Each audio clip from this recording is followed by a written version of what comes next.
Start with why book summary in Hindi by Simon सिनेक।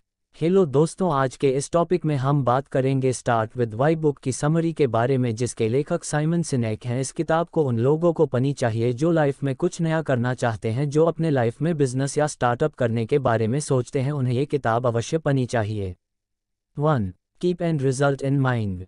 आप जो भी बिजनेस करना चाहते हैं, सबसे पहले उसका एंड रिजल्ट अपने दिमाग में रख लें। इसी तरह अगर आप कोई नया स्टार्टअप शुरू कर रहे हो तो आप पहले ही ये सोच लें कि इस स्टार्टअप से आखिर आप क्या चाहते हो, जैसे आपको इस बिजनेस को किस लेवल तक ले जाना है, आगे के फ्यूचर प्लान क्या होंगे इत्यादि।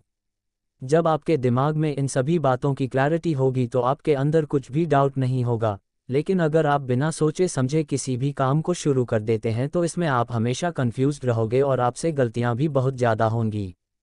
इसीलिए आपके पास शुरुआत से लेकर अंत तक का पूरा रोड मैप होना चाहिए, वरना आप अपने काम में क्लियर नहीं रह पाओगे।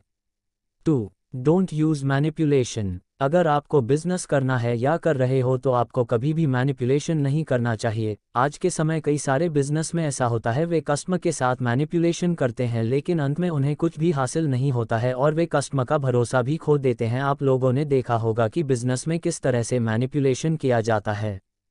बहुत सारी कंपनी अपने प्रोडक्ट के कीमत को कम करके डिस्काउंट का लालच देती हैं। कुछ ब्रांड विज्ञापन के जरिए लोगों के अंदर भय पैदा करती है, जैसे ब्यूटी ब्रांड वाले अपने प्रोडक्ट के विज्ञापन के माध्यम से लोगों को डराते हैं।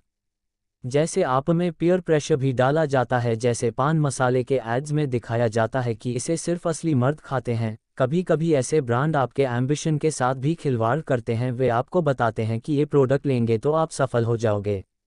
दोस्तों, लेखक के कहने का तात्पर्य ये है कि मैनिपुलेशन करके आप थोड़े समय के लिए कस्टमर को बेवकूफ़ बना सकते हैं, लेकिन ये ज़्यादा दिनों तक काम नहीं करता है। इसीलिए ऐसा करने के बजाय आप अपना दिमाग, पैसा और समय अच्छे चीज़ों में लगाएं।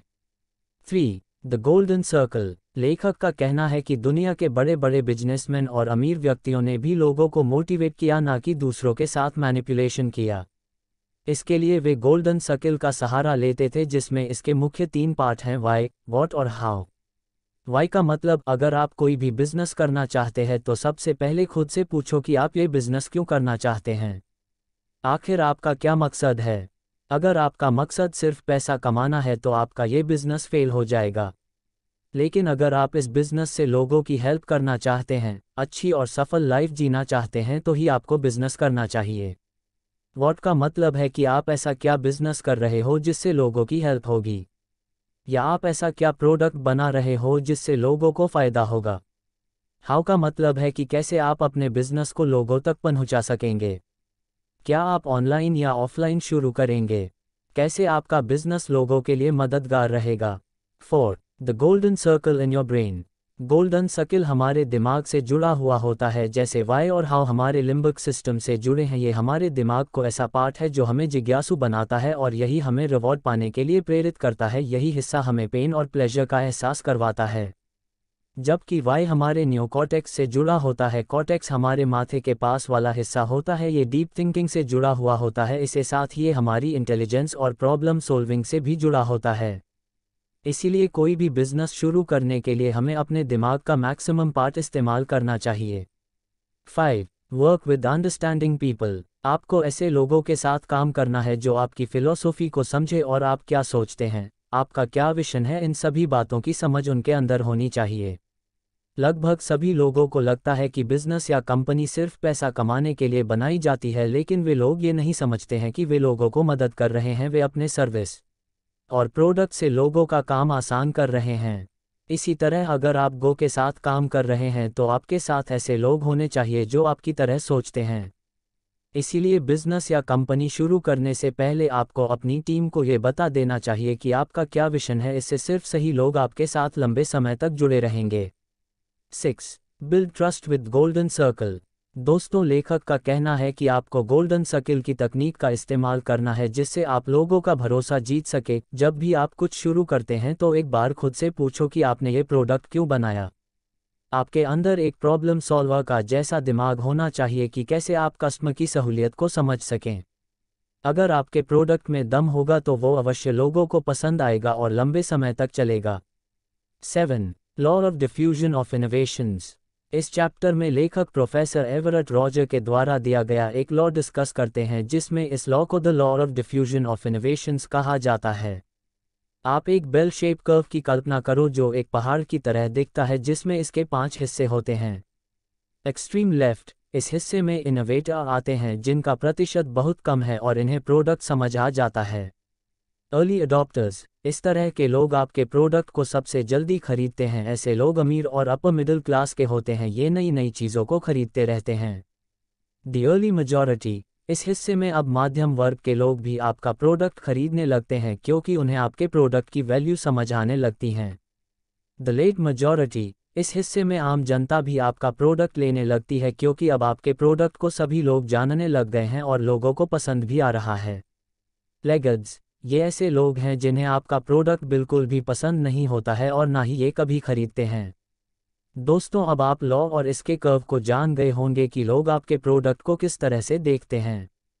8. Bill Gates and political leaders, लेखक ने इस चैप्टर में बिल गेट्स का उदाहरण दिया है कि वे कभी भी जोर जोर से नहीं बात करते हैं और देखने में काफ़ी शांत नज़र आते हैं।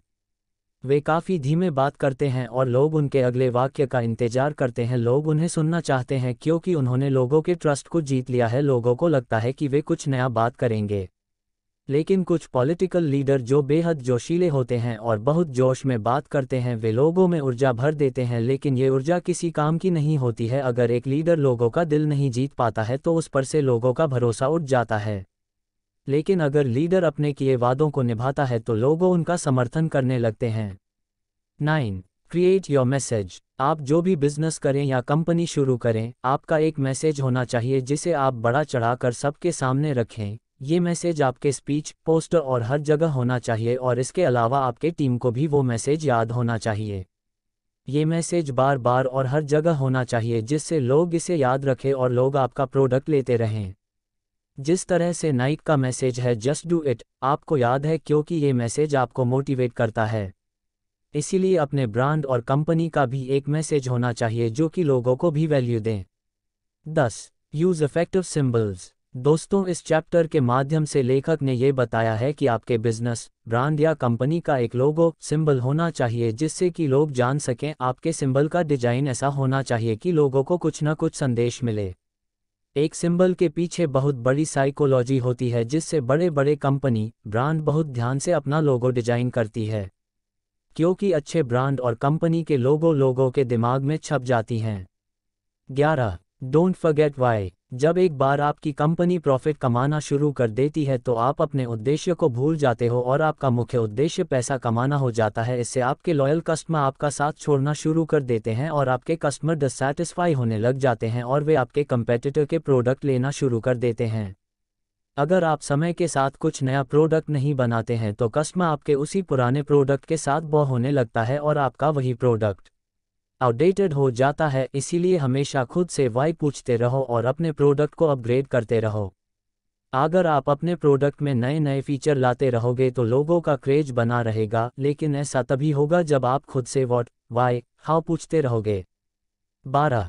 हेल्प फ्रॉम इन्फ्लुएंसर्स, आप वाई के अलावा हाउ पर भी ध्यान देते रहे। आपको ये देखना है कि आपका बिजनेस कैसा चल रहा है और आप अपने बिजनेस को लोगों तक कैसे पहुंचा रहे हैं।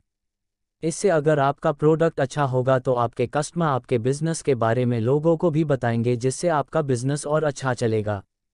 आप अपने बिजनेस, ब्रांड और प्रोडक्ट का प्रमोशन भी करवा सकते हैं जिसके लिए आप सेलिब्रिटी, इन्फ्लुएंसर्स की मदद ले सकते हैं। अगर आपका प्रोडक्ट अच्छा होगा तो लोग उसके बारे में जानेंगे और उसके परचेस होने की संभावना बढ़ जाएगी। 13. बैलेंस्ड मार्केट रिसर्च, लेखक का कहना है कि किसी भी सर्विस या प्रोडक्ट को सेल करने के लिए मार्केट रिसर्च की ज़रूरत पड़ती है। इससे हमें पता चलता है कि मार्केट में क्या चल रहा है, लेकिन कभी कभी ये अप्रोच नुकसानदायक हो जाता है क्योंकि मार्केट रिसर्च करके कहीं आप वही पुराने टाइप का बिजनेस कर रहे हो जो पहले से ही चल रहा है तो आपका बिजनेस ज़्यादा समय तक चलेगा नहीं क्योंकि पुराने लोग आपको मार्केट में टिकने नहीं देंगे। इसके लिए आपको अपने वाई पर काम करना है कि आखिर आपको ये प्रोडक्ट क्यों बनाना है। क्या पता आपको कोई नया आइडिया मिल जाए जो मार्केट में अभी तक नहीं आया हो, जिसका कंपटीशन एकदम जीरो है।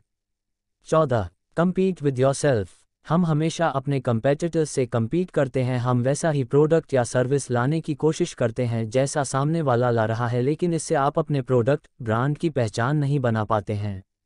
इसके बजाय आपको खुद से ही compete करना चाहिए, आपको अपने सर्विस या प्रोडक्ट में अपडेट लाना चाहिए, उसमें नए नए फीचर अपडेट करना चाहिए और जो भी करो उसमें आपकी क्रिएटिविटी होनी चाहिए। इसी तरह से सभी बड़ी कंपनी ब्रांड करती है, जिससे आज वे पूरे दुनिया में इतने सफल हैं क्योंकि वे किसी की कॉपी नहीं करते हैं, तभी उनकी अलग पहचान होती है।